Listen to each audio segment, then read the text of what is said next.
Hello बच्चों, मेरा नाम नीतीश कुमार है और मैं इस यूट्यूब प्लेटफॉर्म पर फिजिक्स पढ़ाता हूँ। जो बच्चे नए हैं वे पहले मेरे वीडियो लेक्चर को जाकर देखें, फिर समझ में आए फिर सब्सक्राइब, लाइक एंड शेयर करें, जिससे हमें सपोर्ट मिलती है वीडियो बनाने के लिए।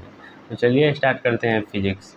तो हमने पिछले सभी लेक्चरों में angle, coordinate geometry, coordinate theory, trigonometric ratio, trigonometric identity and graph के विषय में पढ़ा है।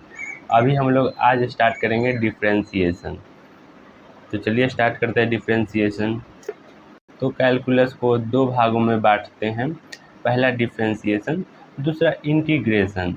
तो चलिए लिख देते हैं, इसको हम दो भागों में विभाजित करते हैं। क्या क्या है? पहला डिफरेंशिएशन,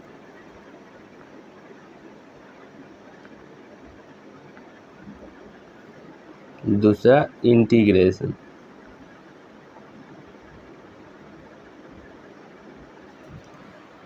डिफरेंशिएशन अभी चलेगा टॉपिक, तो चलिए पढ़ते हैं डिफरेंशिएशन। और डिफरेंशिएशन में हम पहला टॉपिक पढ़ेंगे फंक्शन, क्योंकि डिफरेंशिएशन करना है तो फंक्शन के विषय में जानकारी रहनी चाहिए। तो चलिए फंक्शन देखते हैं। तो फंक्शन, यहाँ पहला पॉइंट है फंक्शन, इसी में फंक्शन। तो फंक्शन क्या होता है? तो इस इक्वेशन को हम क्या पढ़ेंगे? तो इस इक्वेशन को हम y is function of x। तो इसको हम ऐसे क्यों पढ़ते हैं? क्योंकि जो x है, यहाँ जो ये x है उस पर y डिपेंड करता है, ये डिपेंड करता है x पर। इसलिए यहाँ हम लोग लिखे कि y is function of x, means जो x है y का फंक्शन है, वो x पर डिपेंड करता है। x में चेंज होगा तो y में भी चेंज होगा। जैसे यहाँ एग्जाम्पल में, for example y is equal to x square plus 1। यहाँ देखें, अगर यहाँ हम लोग इस इक्वेशन में अगर x इज इक्वल टू 0 रखें तो y का मान कितना आएगा? y का मान 1 आएगा। अगर x इज इक्वल टू 1 रखें तो y का मान कितना आएगा? 2 आएगा। अगर x इज इक्वल टू 2 रखें इस इक्वेशन में तो y इज इक्वल टू कितना आएगा? 5 आएगा। यहाँ देख रहे हैं कि अगर हम यहाँ x का मान चेंज कर रहे हैं तो यहाँ y का मान भी चेंज हो रहा है। x का मान यहाँ 2 रखे तो y का मान भी यहाँ चेंज हो गया। यानी जो y है वो x पर डिपेंड कर रहा है, इसलिए यहाँ y is function of x। या इसको हम लोग ऐसे भी लिख सकते हैं, y is function of x, यानी y x की मान पर डिपेंड कर रहा है। एग्जाम्पल है y is equal to T square plus 1। तो देखिए इसको हम लोग ऐसे भी लिख सकते हैं, y is function of t। अगर यहाँ t का मान अगर चेंज होता है तो y का मान भी चेंज होगा। तो कुछ छोटी सी जानकारी ले लिया जाए।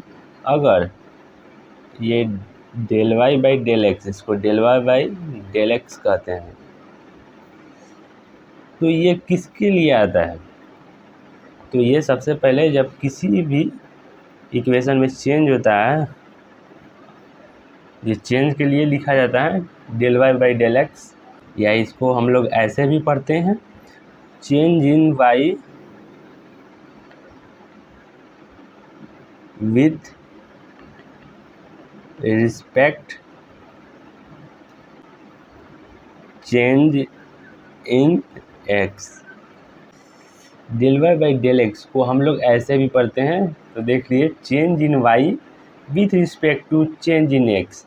इसको हम लोग ऊपर वाला को change in Y with respect to change in X, इसको हम लोग ऐसे भी पढ़ते हैं, अभी जो पढ़े थे del Y by del x.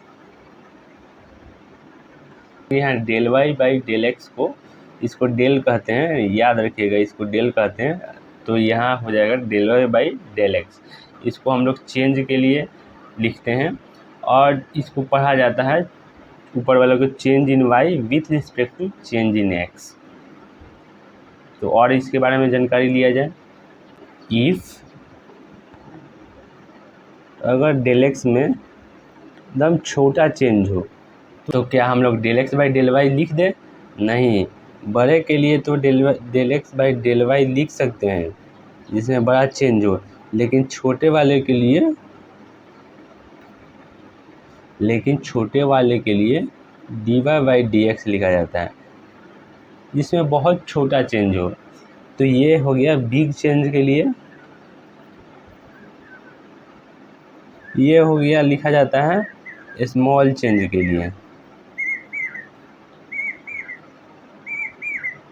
ये लिखा गया है स्मॉल चेंज के लिए, और ये लिखा गया है बिग चेंज के लिए। तो बिग चेंज के लिए क्या लिखा जाता है? ये लिखा जाता है, इसको हम लोग क्या कहते हैं? डेल। चेंज को डी भी कहते हैं और बिग चेंज को डेल कहते हैं। ठीक है, तो हम लोग जो पीछे टर्म देखे हैं, तो पीछे टर्म में D Y by D X आया था। इसको हम 4 तरीके से पढ़ते हैं। तो 4 तरीके क्या क्या है देखते हैं। तो पहला तरीका है यहाँ, इसको हम लोग ऐसे पढ़ते हैं, differentiation of y with respect to x।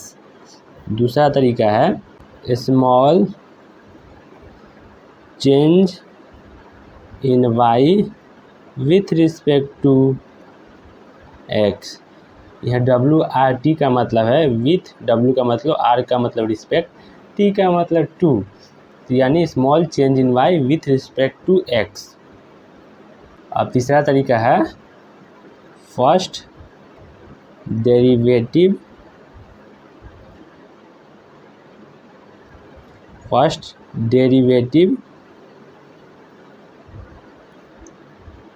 Of y with respect to x।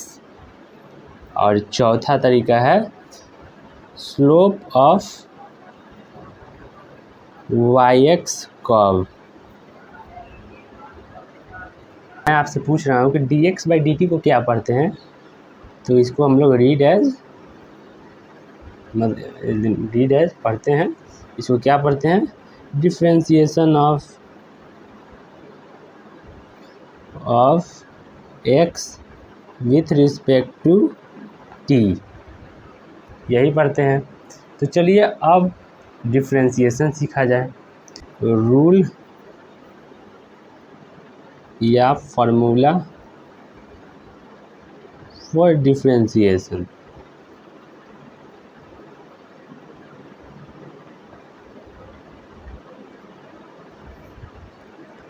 तो ये देखेंगे हम लोग, ये पहले जानेंगे कि डिफ्रेंसिएशन क्यों करते हैं। तो अभी हमने फंक्शन के बारे में पढ़ा। तो जो चेंज होता है, वो जो छोटा चेंज होता है यहाँ, जो अभी पिछले टर्म में देखे थे dx बाई dt, वो छोटा चेंज के लिए होता है। जो छोटा चेंज होता है वो अगर हम x का मान कुछ और रखें और y का मान कुछ और आया तो उसमें कितना चेंज हुआ है, ये बताने के लिए हम लोग डिफ्रेंशिएट करते हैं, या डिफ्रेंशिएट करने के लिए रूल दिया गया है, यही बताने के लिए कि छोटा जो चेंज हुआ है वो कितना हुआ है। तो इसी के लिए डिफ्रेंशिएशन का फार्मूला या रूल भी बनाया गया है। तो चलिए एक एक कर सबको पढ़ते हैं। तो पहला रूल है, अगर y is equal to constant दे दिया जाए तो क्या होगा डिफ्रेंशिएशन। तो सभी को पता है कि y is equal to constant का होता है डिफ्रेंशिएशन।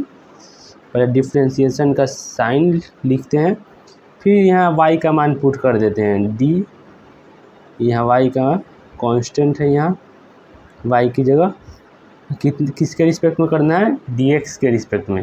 तो क्या आएगा? 0। यही है फर्स्ट रूल या फार्मूला। तो चलिए इस पर क्वेश्चन करते हैं कुछ, तभी आपको और समझ में आएगा कि ये क्या है फार्मूला।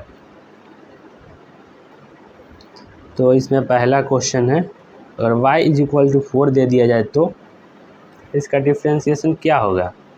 तो सबसे पहले d Y by D x लिखेंगे, डी और वाई का जगह 4 लिखेंगे और डी एक्स के रिस्पेक्ट में इसको सॉल्व करेंगे तो क्या आ जाएगा? कांस्टेंट का होता है 0। हो गया। फिर दूसरा क्वेश्चन करते हैं, तो इसका डिफ्रेंशिएशन क्या हो जाएगा? यहाँ तो 2022 है, यानी ये तो कांस्टेंट है, कांस्टेंट का डिफ्रेंशिएशन क्या हो जाएगा? 0। फिर यहाँ पाई है, पाई कोई वेरिएबल नहीं है एक्स वाई, पाई का मान भी होता है। पाई का मान क्या होता है? 3.14। तो इसलिए ये भी कांस्टेंट। ई का भी मान होता है, ई का वैल्यू 2.71 होता है, तो इसलिए ये भी 0, क्योंकि ये सब कांस्टेंट है। चलिए और कुछ क्वेश्चन करते हैं, ये आपको रूल याद हो जाएगी। तो चलिए क्वेश्चन अगला है, D by D theta sine theta करना है। तो साइन थीटा, यहाँ तो थीटा का मान कुछ भी रख सकते हैं, यहाँ तो थीटा का मान कुछ भी रखा जा सकता है, 90, 45 कुछ भी। यहाँ तो ये वेरिएबल आ गया और थीटा के रिस्पेक्ट में करना है, नहीं होगा, यानी यहाँ 0 नहीं आएगा, कुछ और आएगा, वो हम बाद में आपको बताएंगे। लेकिन अभी के लिए यहाँ 0 नहीं आएगा, नॉन 0 आएगा यहाँ, क्योंकि थीटा वेरिएबल है यहाँ, मतलब इसका मान बदलेगा। कांस्टेंट मतलब उसका मान कभी नहीं चेंज होगा, वेरिएबल मीन्स उसका मान चेंज होते रहेगा। तो साइन 30 डिग्री है, यहाँ sine 30 degree is equal to 1/2, यहाँ 1/2 से बदलेगा ही नहीं, तो इसलिए यहाँ 0 होगा, क्योंकि ये कांस्टेंट हो गया। कांस्टेंट मतलब मान उसका वही रहेगा। चलिए दूसरा रूल दूसरा या फार्मूला भी कहते हैं, रूल भी कहते हैं, इसको डिफ्रेंशिएट करने वाला रूल या फार्मूला। तो दूसरा क्या है? अगर y is equal to x के पावर n हो, जहाँ x वेरिएबल है और n यहाँ कुछ भी हो सकता है, वेयर n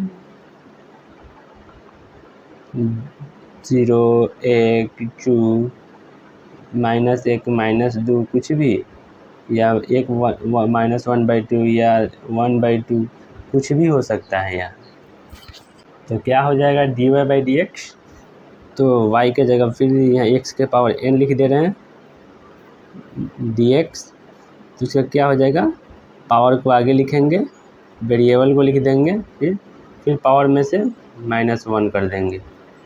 यही है x के पावर n का फार्मूला, या n-1 है। तो ठीक है, चलिए इस पर क्वेश्चन करते हैं, जिससे आपको और समझ में आएगी बातें। तो फार्मूला यहाँ लिख दे रहे हैं, y is equal to x n का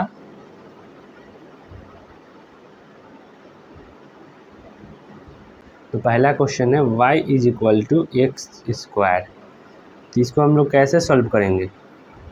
तो d Y by D x लिख देंगे पहले, डिफ्रेंशिएशन का साइन, फिर इसको डिफ्रेंशिएट कर देंगे, y के जगह एक्स स्क्वायर लिख देंगे में डी एक्स। इसको डिफ्रेंशिएट कैसे करेंगे? पावर को आगे, फिर वेरिएबल जो है वो लिख देंगे और फिर पावर में से 1 घटा देंगे, यानी 2 - 1 क्या आ जाएगा? 2x का पावर 1, यानी इसको 2x भी लिख सकते हैं। हो गया। वैसे ही सब क्वेश्चन करेंगे। चलिए अगला क्वेश्चन है, y is equal to x का पावर 5। तो फिर वैसे ही d Y by D x लिख कर क्या करेंगे? 5 को आगे, यानी पावर को आगे लिखेंगे, फिर जो वेरिएबल है वो लिख देंगे, फिर पावर में से 1 घटा देंगे, यानी क्या हो जाएगा? 5x के पावर 4। ये बस उसी के लिए है जो वेरिएबल का पावर हो, ये उसी पर लागू होता है, जहाँ n कुछ भी हो सकता है। तो फिर क्वेश्चन दिया हुआ है, y is equal to x का power 3/2, d Y by D x लिख कर, अब स्टेप अगला नहीं लिखेंगे एक बार, तो 3/2 आगे लिखेंगे, यानी पावर आगे लिखेंगे, फिर जो वेरिएबल है वो लिख देंगे, फिर उसके जो पावर है उसमें से -1 कर देंगे, 3/2 - 1, तो क्या आ जाएगा? 3/2 आगे का x, 3/2 में से -1 करेंगे तो आएगा 1/2। हम लोग जानते हैं कि x के पावर अगर 1/2 हो तो वो √x भी हो जाता है, इसको √x भी लिख सकते हैं। हम लोग पढ़े हैं 9th-10th में। तो इसको ऐसे भी लिख सकते हैं 3/2√x।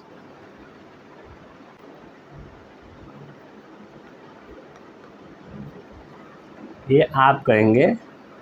चलिए मैं ही सॉल्व कर देता हूँ, आप घर पर इसको प्रैक्टिस करिएगा। dy/dx क्या हो जाएगा, पावर को आगे लिखें यानी -2, वेरिएबल है उसको जो लिख दिए, फिर जो पावर है उसमें से -1 कर दी यानी -2t और -3 हो जाएगा। यहाँ होगा, यही होगा। तो चलिए आज के लिए इतना ही, मिलते हैं नेक्स्ट वीडियो में। और अच्छा लगे तो प्लीज़ सब्सक्राइब।